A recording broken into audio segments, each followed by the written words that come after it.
वालेकुम science concept grow में खुशामदीद। तो लास्ट टाइम हम लोगों ने क्लासिफिकेशन के बारे में डिस्कस किया, ठीक है। एम्स ऑफ क्लासिफिकेशन के बारे में डिस्कस किया, principle of classification, advantages of classification. इसके साथ साथ हम लोगों ने टैक्सोनॉमिक रैंक्स की बात की। तो आज का हमारा टॉपिक है हिस्ट्री ऑफ क्लासिफिकेशन, ठीक है। यानी क्लासिफिकेशन की हिस्ट्री क्या है, ठीक है। तो classification system can be tracked back to ancient times, यानी कि ये आज नहीं आके इसकी हिस्ट्री जो है बहुत पुरानी है। एंशियंट टाइम्स को हम बोलते हैं पुराना वक्त, बहुत पुरानी है, ठीक है।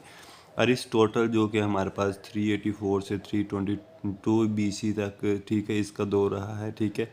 यानी इसकी एज इसका दौर इतना रहा 384 से 382 तक, ठीक है। ये ग्रीक फिलासफर था और इसने classify organism into two groups, दो ग्रुप्स के अंदर इसने क्लासीफाई किया था ऑर्गेनिजम्स को, प्लांट के अंदर और एनिमल्स के अंदर। इसके एमसीक्यू किस तरह पूछे जा सकते हैं, ठीक है, इस तरह पूछा जा सकता है।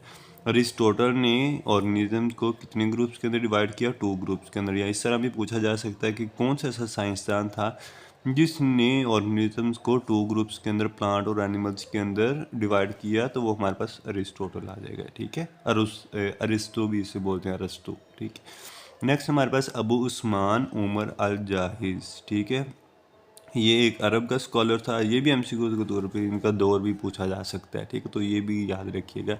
इसने डिस्क्राइब की थी खसूसियात, characteristic of 350 species of animals की। कितने की? 350 स्पीशीज़ ऑफ एनिमल्स की। ये भी पूछा जा सकता है कौन सा ऐसा साइंसदान था जिसने 350 स्पीशीज़ ऑफ एनिमल्स की खसूसियात को डिस्क्राइब किया था। या इस तरह भी पूछा जा सकता है कि अल उस्मान उमर अल जाहिज ने हमारे पास कितने कितने स्पीशीज़ ऑफ एनिमल्स की खसूसियात को दरियाफ्त किया था, ठीक है। इसने आंट चुंटी की लाइफ के बारे में भी लिखा था, wrote about the life of ant, ठीक है। ये जितने भी नोट्स हैं ये हमारे व्हाट्सएप के चैनल पर अपलोड किए जाते हैं, ठीक है।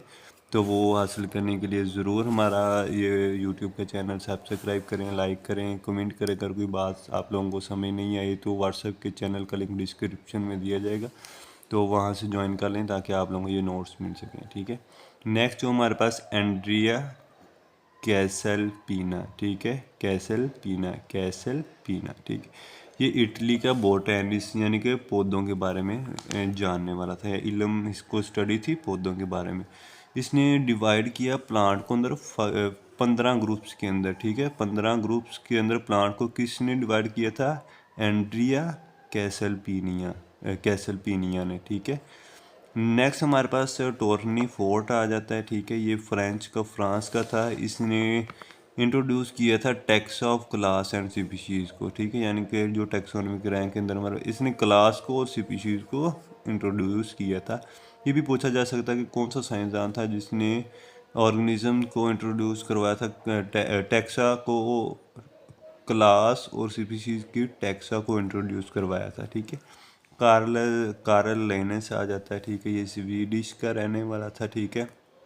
इसने ऑर्गेनिज्म को 7 किंगडम के अंदर डिस्कस और 7 टैक्सोनॉमिक रैंक्स के अंदर इसने हमारे पास ऑर्गेनिज्म को डिवाइड कर दिया था। सबसे पहला हमारे पास kingdom, phylum, class, order, family, genus और स्पीशीज़ है, ठीक है। ये 7 के 7 है हमारे पास, ठीक है। ये इंपॉर्टेंट एमसीक्यू पूछा जा सकता है कौन सा ऐसा साइंसदान था जिसने ऑर्गेनिज्म को 7 टैक्सोनॉमिक रैंक्स के अंदर डिवाइड किया था? कार्ल लेनेस ने, ठीक है। और ये साइड बॉक्स आपकी बुक पे लिखा हुआ है। साइड बॉक्स में क्या लिखा हुआ है? इन 1772 इब्ने रुशद, ठीक है। इसने ट्रांसलेट किया था अरिस्टोटल की बुक को, ठीक है, जिसका नेम था डी अनीमा। कब किया था? 1772 के अंदर। अरिस्टोटल की बुक का नेम क्या था? D enema. किस लैंग्वेज के अंदर इसको मतलब कि ट्रांसलेट किया था? अरबिक के अंदर, ठीक है। तो अपना ख्याल रखिएगा। अल्लाह हाफिज़, ठीक है।